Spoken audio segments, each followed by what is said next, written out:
चेहरा सामने आ रहा है। डॉक्टर राकेश पाठक जी, कैसे देखा जाए? डॉक्टर साहब, जो शुरू में आपने कहा था कि कांग्रेस के नेता राहुल गांधी ने कहा है कि ये नकल का बजट, लेकिन हम लोग बचपन से सुनते आए कि नकल में भी अकल की जरूरत होती है। वो इस बजट में उतना नहीं दिखाई देगा। ये बात सही है कि कांग्रेस के घोषणा पत्र में, न्याय पत्र में जितनी बातें थी उसमें से बहुत सारी चीजों को अमल में लाने की कोशिश की गई है। इससे एक बात तो तय है डॉक्टर साहब कि पूरे चुनाव में माननीय प्रधानमंत्री और उनकी पार्टी कांग्रेस के घोषणा पत्र का जिस तरह प्रचार कर रहे थे, जिसके कारण पूरे देश ने कांग्रेस का घोषणा पत्र इतनी ज्यादा बार पढ़ा, खंगाला, डाउनलोड किया, आज बजट से यह सिद्ध हो गया कि उसकी एक कॉपी वित्त मंत्री और केंद्र सरकार ने सामने रख रखी थी कि इसमें से कौन कौन सी चीजें हम ले सकते हैं। दो एक बातें कहकर इस बात को थोड़ा सा और स्पष्ट करूंगा कि हमारा देश एक संवैधानिक फेडरल स्ट्रक्चर पर बना हुआ है, संघीय ढांचे पर, लेकिन आज का बजट ऐसा लगता है कि सिर्फ 2 राज्यों के लिए लाया गया, जिनके भरोसे पर यह सरकार चल रही है। एक मजेदार वाकया हुआ, राजस्थान के मुख्यमंत्री भजन लाल जी ने अपने सोशल मीडिया हैंडल पर बिहार को दी गई सौगातों की लंबी फहरिस्त पोस्ट कर दी। राजस्थान के लोगों ने और बाकी लोगों ने उनसे पूछा कि अपने राज्य को क्या मिला, ये तो बताइए। थोड़ी देर बाद उन्हें अपना वो पोस्ट डिलीट करके भागना पड़ा। इससे आप अंदाजा लगा दीजिए कि संघीय ढांचे में जो समान वितरण संसाधनों का, वित्तीय संसाधनों का होना चाहिए किसी भी बजट में, किसी भी सरकार के बजट में, वो नहीं हुआ। मैं मध्य प्रदेश में बैठा हूं, मध्य प्रदेश के लोग भी लगातार सोशल मीडिया पर पूछ रहे हैं कि 29 की 29 सीटें आपकी झोली में डाल दी, मिला क्या मध्य प्रदेश को? तो इस तरह से आज का बजट 2 लोगों के लिए, 2 राज्यों के लिए। अब उसमें भी आंकड़ों पर ध्यान दीजिए। बिहार के चुनाव में माननीय प्रधानमंत्री बोली लगवा रहे थे, कितना दे दूं केंद्र से, 25,000 करोड़, 50,000 करोड़ और 1.25 लाख करोड़ पर बोली उनकी टूटी थी। यद्यपि उसके बाद 1.25 रुपया भी बिहार को नहीं मिला था। अगर हम प्रधानमंत्री के उस भाषण को ही फिर से सुन लें, याद कर लें, और आज जो बिहार को हासिल हुआ है 26,000 करोड़, तो आप तुलना करके देख लीजिए कि चुनाव में जो बोली लगा रहे थे प्रधानमंत्री, उसका 5वां हिस्सा भी आज नहीं दिया इस बजट में। किसी भी देश के बजट में, हमारे देश में खासतौर से, जो सबसे ज्यादा महत्वपूर्ण हिस्सा है समाज का, देश का, वो युवा है, महिलाएं हैं, किसान है। इन तीनों लोगों के लिए तो कुछ दिखाई नहीं दे रहा उसमें। किसान लोग उम्मीद कर रहे थे एमएसपी के बारे में कोई बात होगी, युवा उम्मीद कर रहे होंगे अग्निवीर को लेकर कोई फैसला सरकार इसमें लेकर आएगी, या तो उसमें नौकरी, लंबी नौकरी की बात होगी, या कुछ और होगा जी। वैसा कुछ हुआ नहीं है। एक खबर और ताजा जोड़ देते हैं, ये जो मैंने कहा राज्यों की उपेक्षा था कि आपने चीन कर तमाम सारे राज्यों को वंचित रखा है इस बजट में। उनमें से एक राज्य है तमिलनाडु। अभी 26 मिनट पहले की खबर है, तमिलनाडु के मुख्यमंत्री स्टालिन ने कहा है कि वे 27 या 29 तारीख को, 27 को शायद, नीति आयोग की बैठक हो रही है। उन्होंने कहा है कि हम उसका बाइकआउट करेंगे, जैसे मोदी की सरकार ने हमारे राज्य का बजट में बाइकआउट किया है। यानी अब यह स्थिति बनने वाली है कि बजट में जो राज्य वंचित हैं, जो गैर भाजपा शासित राज्य हैं, वे जरूर इस बात को महसूस कर रहे होंगे कि हमको कुछ नहीं मिला तो हम इस केंद्र सरकार के साथ मिल बैठकर भी क्यों बात करें। जी। एक और मुद्दा है, महत्वपूर्ण विषय है हमारे देश की शिक्षा व्यवस्था को लेकर।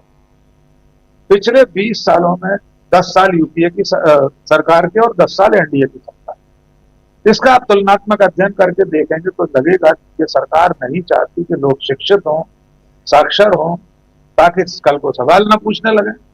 तो शिक्षा का बजट जो 10 साल में यूपीए सरकार में था वो 4.2% था, और एनडीए के इन 10 सालों में वो 2.82 बचा, यानी 1.4% शिक्षा पर घटा दिया है बजट की इस सरकार ने। ये भी एक चिंताजनक बात है। तो कुल मिलाकर इस सरकार को फिलहाल पहली नजर में एक तो सलामी दी है शेयर मार्केट में, शेयर मार्केट शीर्षासन कर रहा है, वो अपने आप में एक संकेत है इस बजट को लेकर। बाकी विपक्ष बात और मुद्दों को लेकर क्या स्टैंड लेता है ये देखना होगा। लेकिन दो बातों में इसको कहना चाहिए कि सरकार बचाओ बजट है, इसका कोई शक नहीं है, लेकिन आधा बजट कांग्रेस के न्याय पत्र की कॉपी है, उसकी नकल है।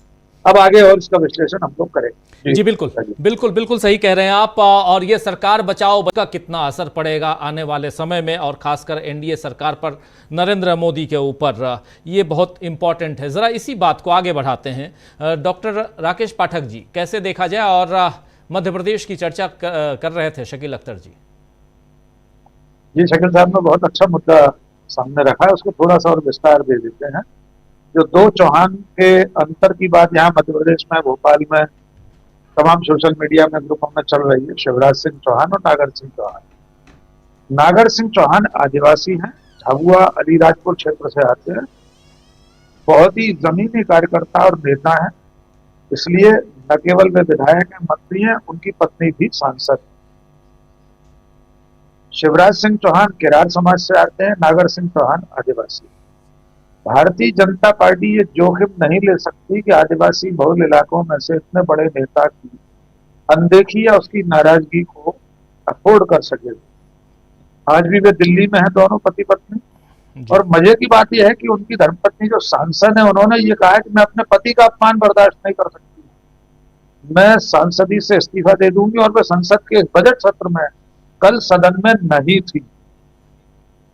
आज भी नागर सिंह चौहान ने एक वीडियो जारी करके खुद को विधायक कहा है, यद्यपि अभी वे मंत्री हैं, उन्होंने इस्तीफा नहीं दिया है। लेकिन अकेले एक नागर सिंह चौहान की पीड़ा नहीं है, ये भारतीय जनता पार्टी के तमाम देव दुर्लभ कार्यकर्ताओं की, ये बीजेपी की शब्दावली है, वे अपने कार्यकर्ताओं को देव दुर्लभ कार्यकर्ता कहते हैं, उन सब कार्यकर्ताओं और नेताओं की पीड़ा है कि जितने दल बदलू मध्य प्रदेश में कांग्रेस छोड़कर आए हैं बीजेपी में, उन सब की तो पौवार है। मध्य प्रदेश के तो उप मुख्यमंत्री राजेंद्र शुक्ला भूतपूर्व कांग्रेसी है, प्रद्युम्न सिंह तोमर, तुलसी सिलावट, गोविंद राजपूत, सिंधिया खेमे के तमाम सारे लोग मंत्री। नागर सिंह चौहान की पीड़ा यह है कि रामनिवास रावत अभी लोकसभा चुनाव के समय कांग्रेस छोड़कर आए, कांग्रेस के कार्यकारी अध्यक्ष थे, 5 बार 6 बार के विधायक, और आते ही आपने मंत्री बना दिया। और उनका जो सबसे महत्वपूर्ण मंत्रालय था, वन और पर्यावरण, वो बिना उन्हें सूचित किए, बिना बताए, मुख्यमंत्री कार्यालय से राजभवन के जरिए सूचना आ गई कि अब वो रामनिवास रावत के पास होगा मंत्रालय। तो मध्य प्रदेश में भी असंतोष का लावा धीरे धीरे सुलग रहा है, और इसकी बड़ी वजह यही है कि जिस तरह मूल कार्यकर्ताओं की उपेक्षा हो रही है, उनकी सुनी नहीं जा रही है। एक नहीं है, प्रीतम सिंह लोधी हैं, पिछोर से विधायक, केपी सिंह जैसे, कक्का जी जैसे बड़े नेता को चुनाव हराया, उनका वीडियो आ चुका है, मैं इस्तीफा दे दूंगा। एक और महिला विधायक है, उनका कई विधायकों के इस तरह के वीडियो आ चुके हैं कि हम इस्तीफा दे देंगे। ये असंतोष धीरे धीरे ये भी बता रहा है कि 4 जून के बाद भारतीय जनता पार्टी की जो केंद्रीय सत्ता है, मोदी शाह की जो जोड़ी है, उसका जो भौकाल था, उसका जो इकबाल था, वो खत्म हो गया। वरना आप कल्पना कर सकते हैं, बीजेपी में कोई विधायक, कोई मंत्री, कोई सांसद ऐसी धमकी दे, और 3 दिन से दिल्ली उसे मना रहा है, खबरें चलती, विशेष विमान से बुलाया गया है, विशेष विमान से नागर सिंह चौहान दिल्ली जा रहे हैं, ऐसी नौबत आ गई है। तो शकील साहब जो कह रहे हैं कि एक एक सांसद की मारा मारी है, दरकार है मोदी शाह को, तो वे ये जोखिम नहीं ले सकते इस वक्त किसी की भी नाराजगी का। बजट पर लौटते हैं, एक बिंदु और जोड़कर अपनी बात को विराम दूंगा। ये जो मैंने संघीय ढांचे की बात कही थी, उसमें वे राज्य भी शामिल है, कर्नाटक है, तमिलनाडु है, केरल है, उड़ीसा है, जो सबसे ज्यादा केंद्र को टैक्स देते हैं। इन सबका तो कोई अता पता नहीं बजट में, यहां तक कि उत्तर प्रदेश का भी कोई नाम लेवा नहीं उस बजट में। एक मजेदार तथ्य जानकारी में अभी आया है, हमारे अनिल जी या हेमंत जी उसकी तस्दीक करेंगे। बिहार के गया में कोई औद्योगिक कॉरिडोर शुरू हुआ है, 2023 में उसका काम शुरू हो चुका है, लेकिन इस बार के बजट में फिर उसका उल्लेख करके वाहवाही लूटी जा रही है। जिसका काम शुरू हो चुका है औद्योगिक कॉरिडोर का, कोलकाता अमृतसर कॉरिडोर है जो गया से निकलना है, उसके लिए पहले बजट में आ चुका है 2023 में, उसको भी इस बजट में फिर से शामिल करके तालियां बटो दी जाए। और अंतिम बात रोजगार की, जो इस देश का सबसे जरूरी मुद्दा है। 60% युवा इस देश के बेरोजगार हैं। प्रधानमंत्री ने चंद दिन पहले कहा था कि पिछले 3-4 सालों में 8 करोड़ लोगों को रोजगार दिया गया है, 8 करोड़ नौकरियां पैदा हुई। केंद्र सरकार की अपनी संस्थान है जो इस बात का हिसाब किताब रखती है, उसके आंकड़े ही बताते हैं कि प्रधानमंत्री ने मिथ्या वाचन किया है, गलत जानकारी।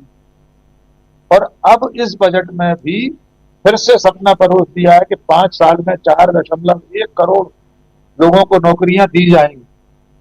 2014 में कहा था हर साल 2 करोड़ नौकरियां दी जाएंगी, वे नौकरियां आज तक नहीं मिली हैं। अब अगले 5 साल के लिए फिर 4 करोड़ नौकरी का जुमला पेश किया गया है। तो कुल मिलाकर ये बजट कोई बहुत उम्मीद नहीं जगाता देश और समाज के सामने। जी राजीव जी। जी, देश और समाज के सामने ये बजट कोई उम्मीद नहीं जगाता है, लेकिन